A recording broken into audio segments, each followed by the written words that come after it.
নমস্কাৰ বন্ধুসকল, সকলোকে এটি নতুন ভিডিঅ'লৈ স্বাগতম জনাইছোঁ।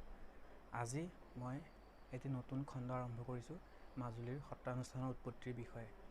মাজুলীত কেনেকৈ সত্ৰ আৰম্ভণি হৈছিল বা তাৰ আদি কথাখিনি এই ভিডিঅ'ৰ মাধ্যমেৰে সকলোকে অৱগত কৰিম। গতিকে আপোনালোকে ভিডিঅ'টি শেষলৈকে চাই থাকিব আৰু পৰৱৰ্তী সময়তো মই বিভিন্ন ধৰণৰ অসমৰ বিভিন্ন ট্ৰেডিশ্যনেল আৰ্ট ফৰ্মছ বা অসমৰ যিবিলাক হেৰিটেজ সম্পদ যিবিলাক আছে তাৰ ওপৰতো মই নিজৰ মতামত বা যিখিনি জানো সেইখিনিৰ ওপৰতো বক্তব্য আগবঢ়াবলৈ চেষ্টা কৰিম। আশা কৰোঁ আপোনালোকে ভিডিঅ'টো শেষলৈকে চাব। আহক এতিয়া আমি ভিডিঅ'টো আৰম্ভ কৰোঁ। আজি প্ৰথমটো খণ্ড আৰু প্ৰথমটো খণ্ডত যিহেতু মই মাজুলীক লৈছোঁ, মাজুলীৰ সত্ৰ সংস্কৃতিৰ আদি কথা, সেই বিষয়টোক মই আজি প্ৰথম বিষয় হিচাপে লৈছোঁ আৰু কেনেকৈ মাজুলীত সত্ৰ আৰম্ভ হৈছিল, প্ৰথম উৎপত্তিৰ যি স্থল, সেই বিষয়ে আজি এই মাধ্যমেৰে কিছু হ'লেও আপোনালোকক জনাবলৈ চেষ্টা কৰিম। গতিকে সকলোৱে প্ৰথমৰ পৰা শেষলৈকে ভিডিঅ'টো চাব আৰু আশা কৰোঁ আপোনালোকে ভাল পাব। মহাপুৰুষ শ্ৰীমন্ত শংকৰদেৱে অসমত নৱবৈষ্ণৱ ধৰ্মৰ জৰিয়তে অসমত সত্ৰ সংস্কৃতিৰ প্ৰতিষ্ঠা কৰিছিল আৰু এই সত্ৰ সংস্কৃতিৰ ধাৰা বৰ্তমান মাজুলীত অব্যাহত আছে। অসমৰ এই 4 সংহতিৰ সত্ৰ মাজুলীত বৰ্তমান বিভিন্ন সত্ৰীয়া সংস্কৃতিৰ লগত জড়িত হৈ আছে আৰু সেই সত্ৰসমূহে অসমীয়া সংস্কৃতিলৈ বহুতো অৱদান আগবঢ়াই গৈছে।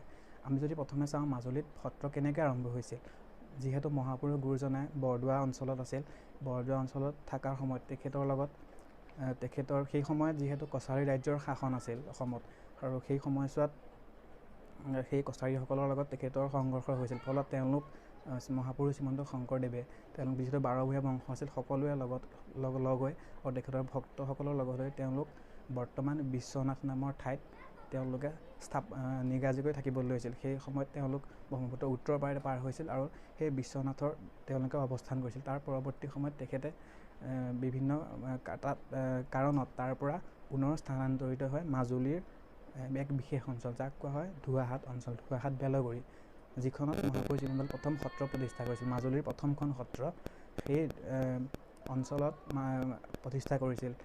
মহাপুৰুষ শ্ৰীমন্ত শংকৰদেৱে তেখেতৰ যিসকল শিষ্য সকলোকে লগত লৈ তাৰ পৰা নাৱেৰে আহি মাজুলীত পদাৰ্পণ কৰিছিল আৰু সেই মাজুলীত এক বৃহৎ ভূমি আছিল।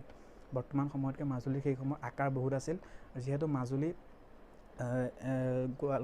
শিৱসাগৰৰ দিখৌমুখ অঞ্চলৰ পৰা দেৰগাঁও হৈ কলিয়াবৰলৈকে এক বিস্তৃত অঞ্চল আছিল আৰু এই সমগ্ৰ অঞ্চল মাজুলীত বিভিন্ন খেতি পথাৰ বা বিভিন্ন ধৰণৰ সকলোৰে ফালৰ পৰা সুবিধাজনক স্থিতি আছিল। গতিকে মহাপুৰুষ শ্ৰীমন্ত শংকৰদেৱে বিভিন্ন কাৰণত বা ৰাজনৈতিক কাৰণত সেই সময়ত ৰজাৰ শাসন আছিল, বিভিন্ন ধৰণৰ উপদ্ৰৱ আছিল। গতিকে তেওঁলোকে মাজুলীতে সেই স্থান দখল কৰিছিল আৰু সেই স্থানত আহি তেখেতসকলে সুন্দৰভাৱে তাত থাকিল আৰু তাত থাকি পেলাই তেখেতৰ লগত যি শিষ্য আছিল, বুঢ়াখা আতা, তাৰপিছত ৰামদাস, হৰিদাস, এনেকৈ সকলো আছিল, সেইসকল লগত আহিছিল। তাৰপিছত তেখেতসকলে তাতে ধুৱাহাট অঞ্চলত সকলোবিলাক অঞ্চল যিহেতু সেই সময়ত হাবি জংঘল বিভিন্ন ধৰণৰ বস্তুৰে ভৰি আছিল, গতিকে সেইসমূহ তেওঁলোকে নিজাববীয়া উদ্যোগত তেওঁলোকে সেই সময়ত সেই সকলোবিলাক অঞ্চল বিভিন্ন ধৰণে চাফা কৰি বা তাতে প্ৰথম মণিকূট নিৰ্মাণ কৰিছিল আৰু তাৰ ফলত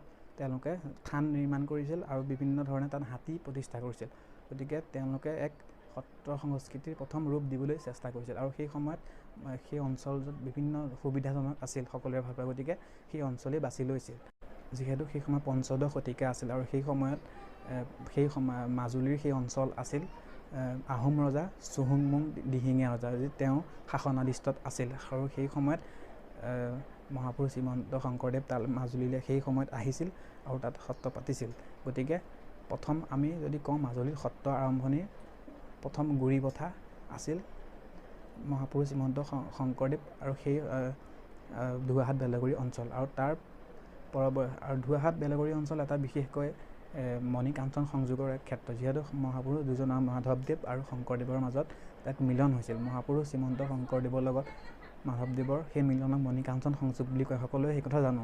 মহাপুৰুষ শ্ৰীমন্ত শংকৰদেৱে যিহেতু বৈষ্ণৱ ধৰ্মৰ প্ৰৱৰ্তক আছিল আৰু আনহাতে মাধৱদেৱ আছিল শাক্তপন্থী, গতিকে দুয়োৰে মাজত এক বিবাদ হৈছিল।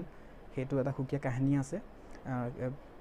বিবাদ হোৱাৰ ফলত শংকৰদেৱৰ আদৰ্শত, শংকৰদেৱৰ যি দৰ্শনত মাধৱদেৱ দীক্ষিত হৈছিল আৰু তেখেতে শংকৰদেৱক গুৰু মানি পৰৱৰ্তী সময়ত তেখেতৰ জীৱন যাত্ৰা প্ৰণালী আৰম্ভ কৰিছিল।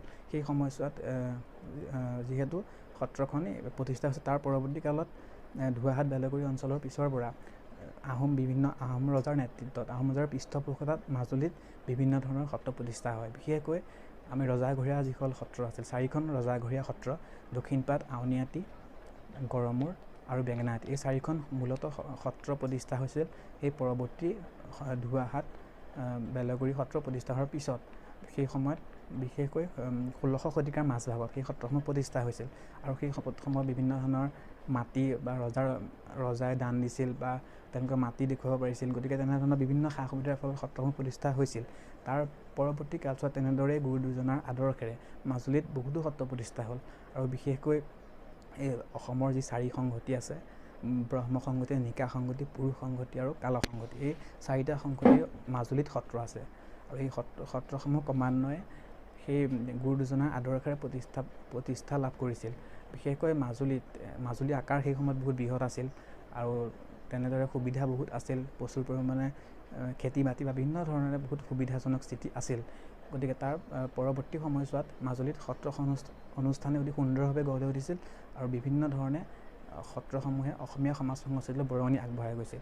বিশেষকৈ আমি যদি চাওঁ, সেই 4খন ৰজাঘৰীয়া সত্ৰ প্ৰতিষ্ঠা হোৱাৰ পিছত মাজুলীত বহুতো সত্ৰ প্ৰতিষ্ঠা হ'ল। এই সত্ৰসমূহ বিশেষকৈ যি কিছুমান সত্ৰ ব্ৰহ্মপুত্ৰ, গৰাখহনীয়া আৰু বিভিন্ন প্ৰাকৃতিক দুৰ্যোগৰ কাৰণত মাজুলীৰ পৰা স্থানান্তৰিত হ'ল আৰু কিছুমান সত্ৰ মাজুলীত থাকি গ'ল, যি সত্ৰ আজিকো প্ৰতি মাজুলীত আছে আৰু বৈষ্ণৱ সংস্কৃতিৰ চৰ্চা কৰি আছে। এইখিনিতে কৈ থওঁ, মাজুলীত সেই প্ৰাপ্ত তথ্যমতে সেই সময়ত 40ৰ পৰা 65খন সত্ৰ আছিল। এইখিনিতে এটা কথা কৈ থওঁ, যিহেতু ধোৱাহাট অঞ্চল প্ৰথমতে ভূঞাহাট বুলি কোৱা হৈছিল প্ৰাপ্ত তথ্যমতে, যে তাতে 12 ভূঞা বংশ আছিল, গতিকে সেই অঞ্চল ভূঞাহাট আছিল। পিছত পৰৱৰ্তী কালত ধোৱাহাট বুলি চিহ্নিত হৈছিল। গতিকে এই তথ্য পোৱা যায়। আৰু শংকৰদেৱ মাজুলীত বিশেষকৈ ধোৱাহাট বেলগুৰি অঞ্চলত প্ৰায় 18 বছৰ কাল আছিল বুলি কোৱা হয় আৰু কিছু তথ্যমতে 14 বা 15 বছৰ আছিল। আৰু শংকৰদেৱে সেই ধোৱাহাট অঞ্চলত যেতিয়া আহে, উত্তৰ পাৰৰ পৰা পাৰ হৈ ধোৱাহাট অঞ্চলত থাকে, তাৰ 4 বছৰৰ পিছত মহাপুৰুষ মাধৱদেৱক লগ পাইছিল। দুয়োৰে মাজৰ মিলনৰ ফলত অসমীয়া সমাজ জীৱনৰ সংস্কৃতিত এক নতুন প্ৰভাৱ পৰিছিল, যাৰ ফলত সত্ৰ সংস্কৃতিয়ে অধিক গ্ৰাস কৰি উঠিছিল মাজুলীৰ সেই ভূমিত। আৰু তাৰ পৰৱৰ্তী ফলত মাজুলীৰ বিভিন্ন ঠাইত সত্ৰ প্ৰতিষ্ঠা হ'ল। বিশেষকৈ আগতে কৈছোঁ, 4খন যি মূল সত্ৰ, ৰজাঘৰীয়া সত্ৰ, ৰজাৰ পৃষ্ঠপোষকতাত বিভিন্ন ভূমিদান দি তেওঁলোকক অতি সুবিধাজনকভাৱে তাত সত্ৰ প্ৰতিষ্ঠা হৈছিল। তাৰপিছত মাজুলীত বহুত সত্ৰ প্ৰতিষ্ঠা হ'ল আৰু তেনেদৰে সত্ৰ প্ৰতিষ্ঠা হৈ মাজুলীয়ে বৰ্তমান সময়ত এক সুকীয়া স্থান অধিকাৰ কৰি আছে আৰু প্ৰত্যেকখন সত্ৰই সেই সংহতি যিহেতু ভাগ আছে, সংহতি অনুযায়ী সত্ৰসমূহ আছে, এই সত্ৰসমূহে তেওঁলোকৰ নিজৰ ঐতিহ্য, পৰম্পৰা আৰু সাংস্কৃতিক ভেটি সুদৃঢ় কৰি ৰাখিছে আৰু প্ৰত্যেকখন সত্ৰই অসমীয়া জাতীয় জীৱনলৈ অমূল্য অৱদান আগবঢ়াই গৈছে, এই কথা অনস্বীকাৰ্য। গতিকে এইখিনি কথা আছিল, সৰুকৈ ক'লোঁ, যিহেতু মই যিখিনি পঢ়িছোঁ বা যিখিনি তথ্য লাভ কৰিছোঁ সেইমতে মাজুলীত প্ৰথম যিটো সত্ৰৰ বীজ ৰোপণ হৈছিল, গুৰু দুজনাৰ আদৰ্শৰ ফলত, গুৰু দুজনা কেনেকৈ আহিছিল, তাত সত্ৰ প্ৰতিষ্ঠা হ'ল, বিভিন্ন ধৰণৰ আহোম ৰাজত্ব আছিল, এফালে কছাৰী ৰাজ্যৰ শাসন।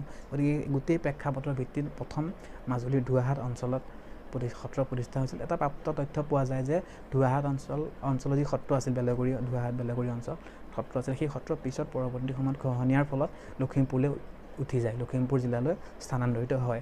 গতিকে বৰ্তমান সময়ত সেই ধোৱাহাট বেলগুৰি অঞ্চলৰ যি স্থিতি মাজুলীত পোৱা নাযায়, কিন্তু যিহেতু মাজুলীখন বিভিন্ন গৰাখহনীয়া বা প্ৰাকৃতিক দুৰ্যোগৰ ফলত বৰ্তমান সময়ত সংকুচিত আহিছে, গতিকে স্থানান্তৰিত বহুত সত্ৰ হ'ল আৰু যিখন সত্ৰ আছে সেই সত্ৰকেইখনে মাজুলীৰ স্বকীয়তা, মাজুলীৰ বৈশিষ্ট্য আৰু মাজুলীক এক বিশ্ব দৰবাৰত প্ৰতিষ্ঠা কৰিবৰ কাৰণে চেষ্টা কৰি আছে আৰু বিভিন্ন ধৰণৰ সাংস্কৃতিক উপাদানসমূহ ইয়াক অৰিহণা যোগাইছে। গতিকে এইখিনি আছিল আজি থুলমূলকৈ জাষ্ট আভাসটো দিলোঁ যিখিনি জানিছোঁ।